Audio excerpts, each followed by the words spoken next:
नमस्कार, मैं हूं शुभ मिश्रा और आप देख रहे हैं अपना बिहार। चलिए करते हैं बुलेटिन की शुरुआत। और सबसे पहले बात भ्रष्टाचार पर सरकार की कार्रवाई की। विशेष निगरानी इकाई ने वन पर्यावरण विभाग की रेंजर के ठिकानों पर छापा मारा है। अखिलेश्वर प्रसाद के ठिकानों पर यह छापेमारी की गई।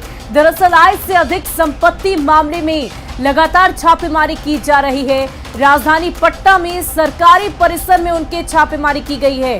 बता दें कि नवादा के मंगर बिगहा स्थित किराए के घर में पहले छापेमारी की गई और इसके बाद नवादा में आवास से करीब 1 किलो सोना बरामद किया गया है। अखिलेश प्रसाद वन विभाग के पहले ऐसे अफसर हैं जिनके खिलाफ आय से अधिक संपत्ति मामले में कार्रवाई की गई है। दरअसल आय से अधिक संपत्ति मामले में स्पेशल विजिलेंस यूनिट ने 2022 की पहली कार्रवाई की। स्पेशल विजिलेंस यूनिट के सूत्रों की माने तो वन विभाग के अफसर अखिलेश प्रसाद सिंह के करोड़ों की अवैध संपत्ति का खुलासा हुआ है। ये दो तस्वीरें इस वक्त आपको टीवी स्क्रीन पर दिखा रहे हैं। एक उनके पटना के सरकारी आवास परिसर में जो छापेमारी की गई, वहां से 1 किलो सोना की बरामदगी की गई है। वहीं करीब 1 किलो सोना के अलावा कुछ कैश पैसे भी बरामद किए गए हैं। ये दो तस्वीरें देखिए और ये पूरा मामला आय से अधिक संपत्ति का है, जिसको लेकर लगातार छापेमारी की जा रही थी।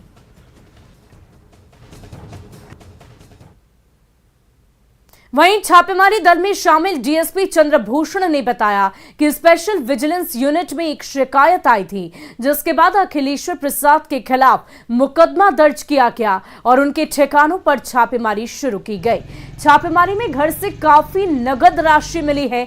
तलाशी के बाद भी सही राशि का खुलासा हो पाएगा। इस वक्त निगरानी इकाई के सब इंस्पेक्टर रंजीत कुमार, शकील खां समेत विशेष निगरानी इकाई की एक विशेष टीम छापेमारी कर रही है। आपको बताते चले कि अखिलेश्वर प्रसाद नवादा, रजौली और कुआकोल में रेंजर पद अतिरिक्त प्रभार पर हैं।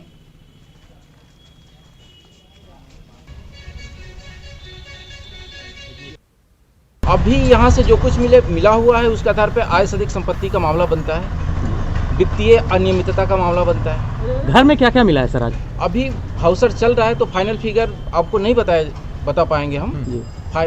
जब हाउसर्च खत्म हो जाएगी तो आपको बताया जाएगा। कुछ दस्तावेज वगैरह मिले घर के, जमीन के? नवादा में सर या और कहीं भी है? अभी पटना में भी कार्रवाई चल रही है, वहाँ भी हाउस कुछ दस्तावेज वगैरह मिले? हाँ, दस्तावेज भी मिले हुए हैं, बट फाइनल फिगर हम आपको जब हाउसर्च की कार्रवाई खत्म हो जाएगी तब बता पाएंगे। सर ये इनका किराए का मकान है सर, ये अपना मकान है? ये इनका किराए का मकान है। लमसम कितने के प्रॉपर्टी अभी तक? अभी हम काउंट कर रहे हैं उसे, क्योंकि अभी हाउस सर्च बिल्कुल इनिशियल स्टेज में है।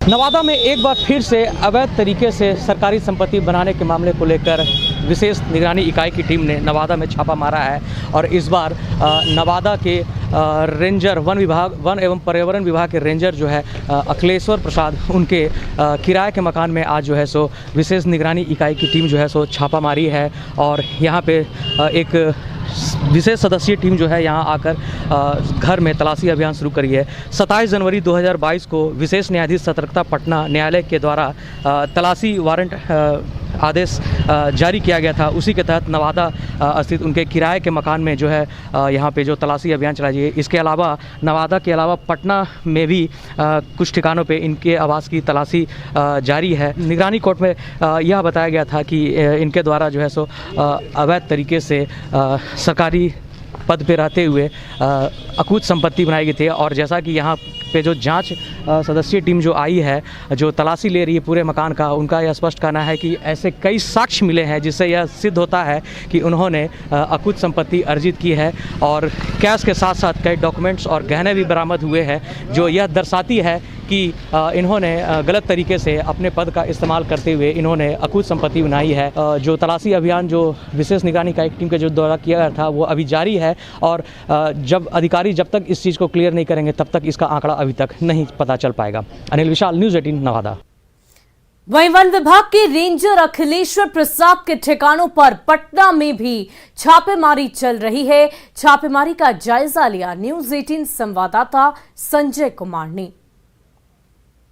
2022 में स्पेशल विजिलेंस यूनिट की टीम ने आज एक बार फिर से बड़ी कार्रवाई की है। आय से अधिक संपत्ति मामले में वन विभाग के पहले ऐसे अफसर जो हैं अखिलेश्वर प्रसाद, उनके ठिकानों पर छापेमारी चल रही है। और तस्वीरों में देखिए यहाँ पर स्पेशल विजिलेंस यूनिट की टीम जो है वो कार्रवाई कर रही है। पटना और नवादा 2 ठिकानों पर ये छापेमारी चल रही है और काफ़ी मात्रा में कैश जो है वो नवादा में रिकवर किया गया और पटना आवास पे भी स्पेशल विजिलेंस के यूनिट जो है डीएसपी उनके नेतृत्व में ये कार्रवाई जो है वो चल रही है। और फिलहाल आर्थिक अपराध इकाई की टीम, स्पेशल विजिलेंस यूनिट की टीम जो है वो रेड कर रही है। ये पहले ऐसे ऑफिसर हैं फॉरेस्ट डिपार्टमेंट के जिनके खिलाफ ये कार्रवाई चल रही है। एडीजी नैयर हसनैन खान, उनके निर्देश पर ये कार्रवाई फिलहाल आप तस्वीरों में देख सकते हैं। तमाम जो अधिकारी हैं, फिलहाल जो डॉक्यूमेंट्स रिकवर किए गए हैं उनको खंगाला जा रहा है।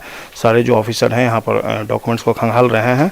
और अभी तक नवादा आवास से 23 लाख रुपए कैश, ऑर्नामेंट्स, जो गोल्ड के ब्रिक्स हैं वो मिले हैं। और यहाँ पर फिलहाल वैल्यूअर को भी बुलाया गया है और कार्रवाई चल रही है। डीएसपी जो है वो लीड कर रहे हैं यहाँ पर और कैश भी रिकवर किया गया। और देखना होगा जब छापेमारी खत्म होती है तो आखिरकार क्या कुछ रिकवर होता है। फिलहाल जो अधिकारी हैं वो आप तस्वीरों में देख सकते हैं, यहाँ पर छापेमारी चल रही है। 2022 में यह पहली कार्रवाई है आय से अधिक संपत्ति मामले में।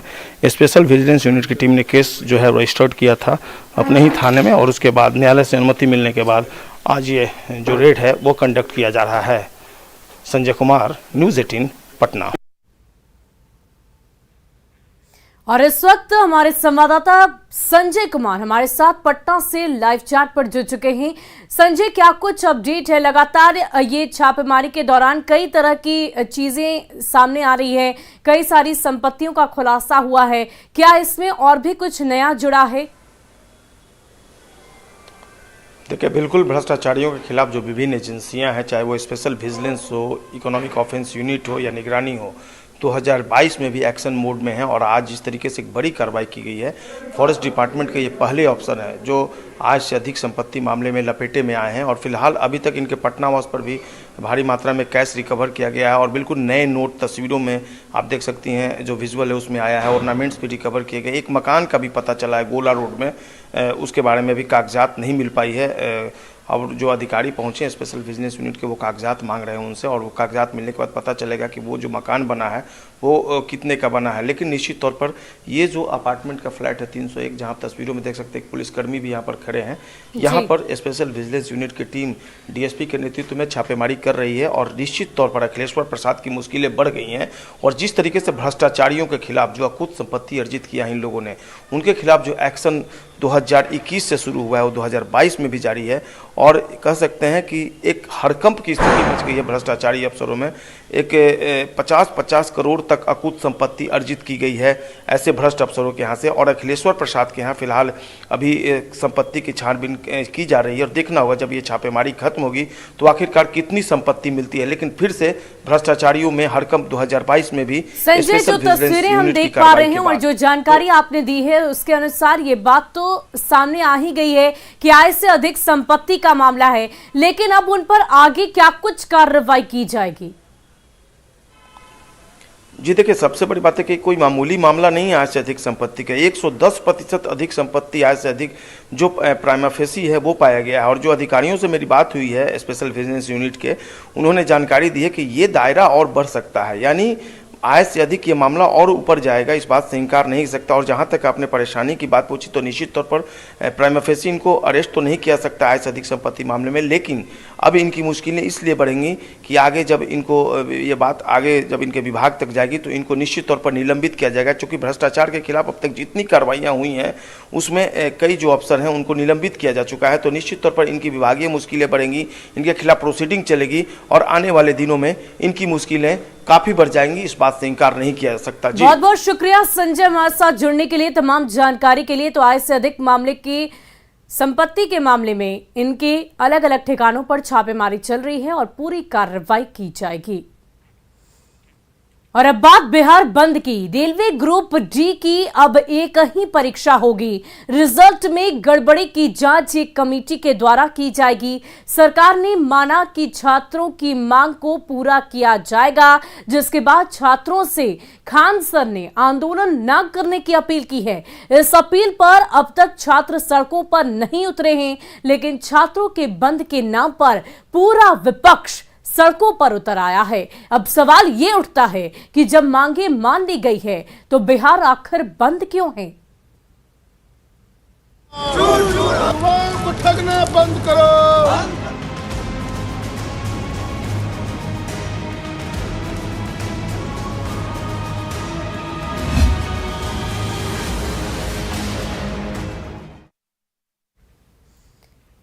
आरआरबी एनटीपीसी परीक्षा और रिजल्ट को लेकर आज छात्रों के बिहार बंद से बिहार भर में छात्र गायब दिखे और दिखे तो छात्रों के नाम पर सियासत करने वाले कुछ नेता और उनके कार्यकर्ता, जिन्होंने कहीं सड़क पर टायर जलाकर अपनी राजनीति चमकाने की कोशिश की तो कहीं हंगामा और बवाल करते नजर आए।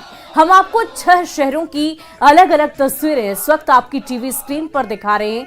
सभी तस्वीरों में आपको प्रदर्शन करते लोग तो दिखेंगे, लेकिन इसमें वो छात्र कहीं नहीं नजर आएंगे जिन्होंने पटना, गया, नालंदा और आरा में रिजल्ट और परीक्षा को लेकर बवाल किया था। फिर भी नेता बाज नहीं आए और अपनी सियासत चमकाने के लिए पटना से लेकर हाजीपुर, समस्तीपुर, मुजफ्फरपुर और मधेपुरा, दरभंगा तक सड़क पर आगजनी और जाम लगाकर नारेबाजी करते दिखे, जिससे आम लोगों को काफी परेशानियों का सामना करना पड़ा।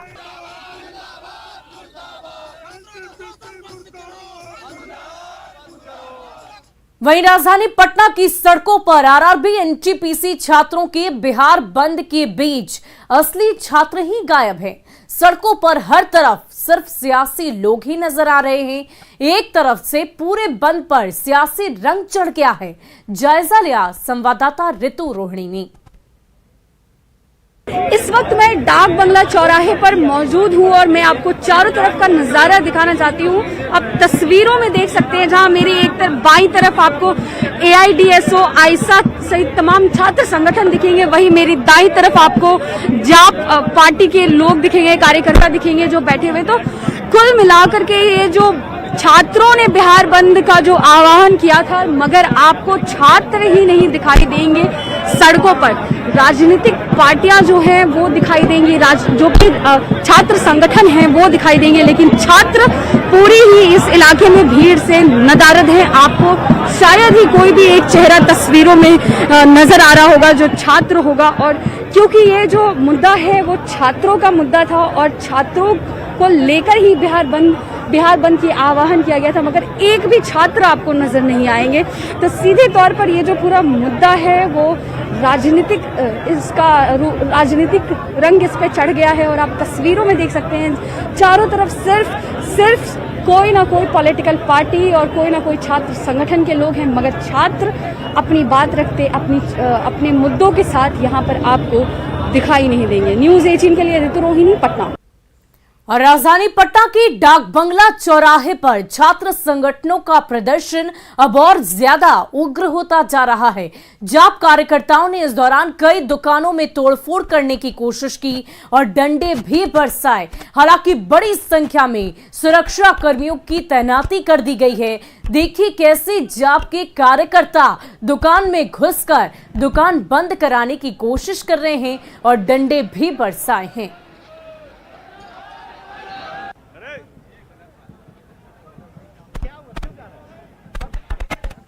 वहीं कार्यकर्ताओं के हंगामे के बाद जाप नेता पप्पू यादव भी अपने समर्थकों के साथ डाक बंगला चौराहे पहुंचे। पप्पू यादव ने रेलवे और सुशील मोदी के दावों को खोखला बताते हुए कहा कि ये सारे दावे झूठे हैं और चुनाव की सियासत की जा रही है। सरकार पूरी तरह से फेल है। जब तक मांगे नहीं मानी गई तब तक सड़क पर रहेंगे और लाठियां खाएंगे। जायजा लिया हमारे संवाददाता रवि एस नारायण ने।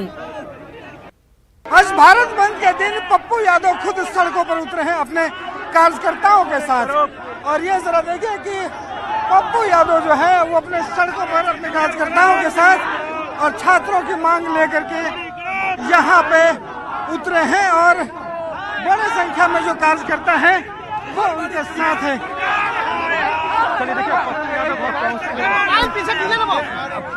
पप्पू जी फर्जी ऑर्डर, फर्जी मुंह, धोखेबाज सरकार, ठग सरकार, दुष्ट सरकार, दुष्ट सरकार, गोली चलाने वाली सरकार कहा जा रहा है कि छात्र धोखा धोखा, ठग, सब ठग, सब धूर्त, सब दोस्त, गोली लाठी की सरकार, बच्चों के भविष्य के साथ खिलवाड़ नहीं होगा।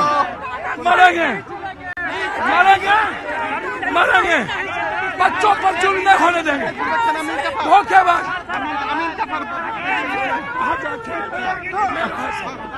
यहाँ पे पप्पू यादव जो है उनका कहना है कि जो भी दावे किए गए हैं, जो भी वादे किए गए हैं, वो पूरी तरह से झूठ है, उन पर भरोसा नहीं है और यही कारण है कि सड़कों पर आए हैं। लेकिन इतना तो कहना होगा कि यहाँ पे आज डाक बंगला चौराहे पर भारत बंद में छात्र नहीं बल्कि नेता ज्यादा दिखाई पड़ रहे हैं। कैमरा पर्सन दीपक के साथ रविश नारायण, न्यूज़ 18 पटना। और बिहार बंद कराने उतरे लोग छात्र थे या कोई और, ये आपको जगह जगह प्रदर्शनकारियों से पूछे गए हमारे एक एक सवाल के जवाब से मिल जाएगा। सवाल बस इतना सा था कि बताइए कि ये आरआरबी और एनटीपीसी क्या है। सुनिए इन प्रदर्शनकारियों के अजब गजब जवाब। एनटीपीसी का मतलब रेलवे का जो है ना वैकेंसी निकला था, ग्रुप एनटीपीसी का मतलब आप लोग प्रदर्शन कर रहे उतरे हैं एनटीपीसी, रेलवे एनटीपीसी के विरोध में क्या है? एनटीपीसी का विरोध में इसके बारे में तो जानकारी है सर, याद नहीं है भैया। क्या बिजली वाला है? बिजली वाला? हाँ, बिजली वाला एनटीपीसी का विरोध कर रहे। नहीं, रेलवे का है। एनटीपीसी क्या है?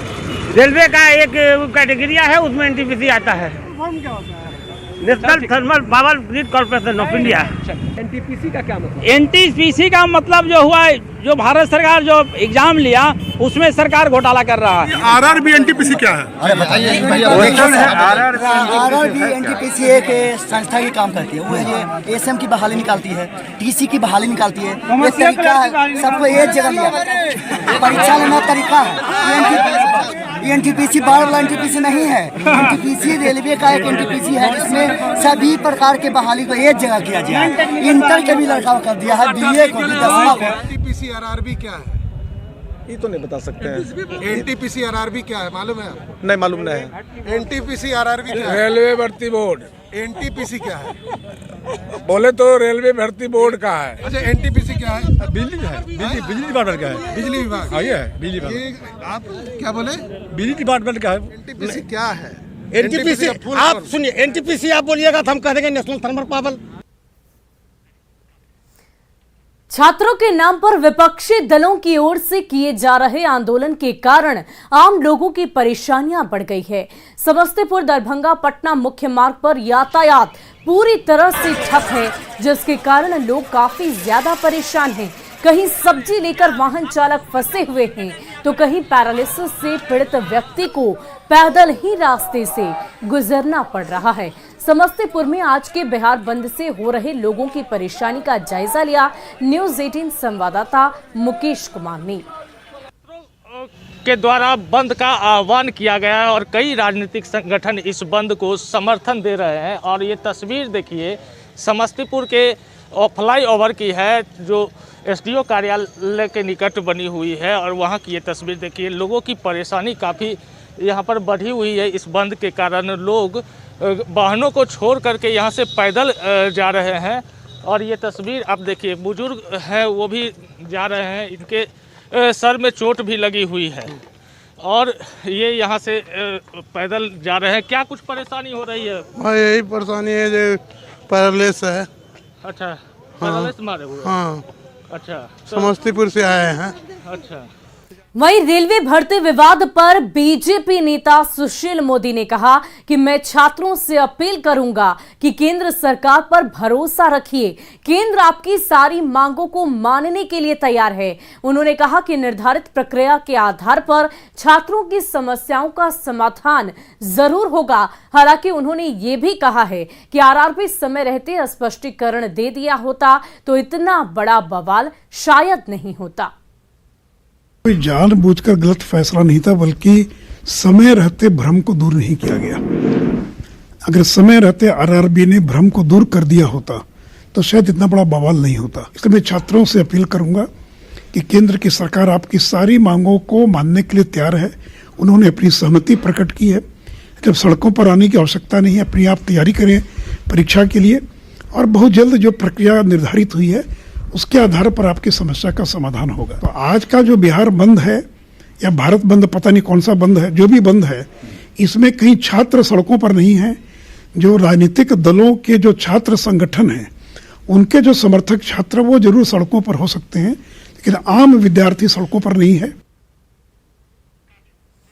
और फिलहाल के लिए इस बुलेटिन में इतना ही। आगे देखिए जोहार झारखंड।